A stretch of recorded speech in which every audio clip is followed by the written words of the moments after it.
Another interesting lesson from the street vendor example was that value was being transferred. But was this money in a traditional sense?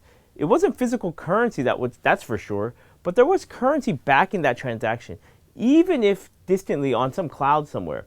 This is very different than systems of payment that have existed for thousands of years and will likely lead to the next evolution of not only how we pay, but also our perception of money. And actually, on that note, kind of an interesting vignette or an example is even in North Korea, traditionally a country that we think is cut off from the global financial system. Increasingly, many people in North Korea now use cell phones, and frequently they have to top up, like in other countries in the world, to buy credits. But now those credits can be transferred from one user of a cell phone to another as a form of payment. And so this is also a different concept of money. Now this reminds me of one of my favorite things about living in Hong Kong, the octopus card. With this little card, I can pay for just about anything: transportation, food, and even government services. Now you can see it's pretty worn here. I've used this card practically every day since my family moved here in 2007, and my children almost exclusively use their card to make purchases. While some may say that the shift to making payments from phone apps or the octopus card is just the next natural iteration in making payments, much like the credit card and the handwritten check before that, and that people just get used to the changes in the way that children in Hong Kong are already used to paying with an octopus card for when they go to the store, we do need to understand that such changes can actually have very significant implications for society. Now, for example, there are personal implications. As we know, these developments can make it easier to access and use money. Having a credit card means you don't have to carry around thousands of dollars in cash to make a purchase, for example. But on the other hand, studies seem to indicate that people spend more money when using a credit card than when using cash. And there's reason to believe that people spend even more money when using an app or a web-based service than when using a credit card. It's believed that the proximity issue that we discussed previously has a lot to do with this.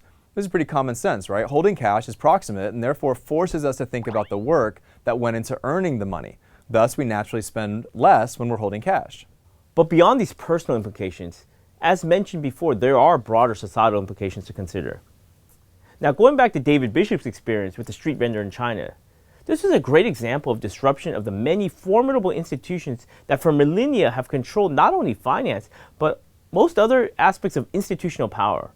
Remember, there were no banks, whether physical or virtual, in this scenario.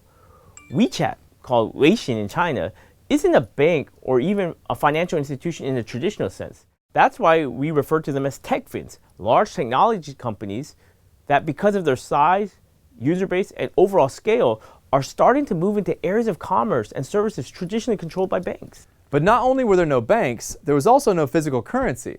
As I'm sure you're aware, banknotes and coins can only be produced by government-approved organizations.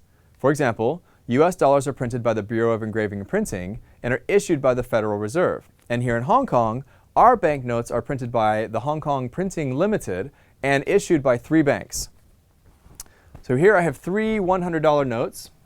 This one issued by the Bank of China Hong Kong Limited. This by the Hong Kong and Shanghai Banking Corporation Limited, more commonly known as HSBC. And finally, this one issued by Standard Chartered Bank. Okay, so who cares? You've all probably held and seen foreign currency at some point in your life and know how it can be a pain to exchange currency when going from country to country. You've also probably had the experience of shopping in another country and trying to convert the cost of something from one currency to another. Now, to be honest, although I've lived in Hong Kong for nearly 10 years, I still find myself frequently converting a price of a good into US dollars just to help me get a better sense of the cost or value of that particular item.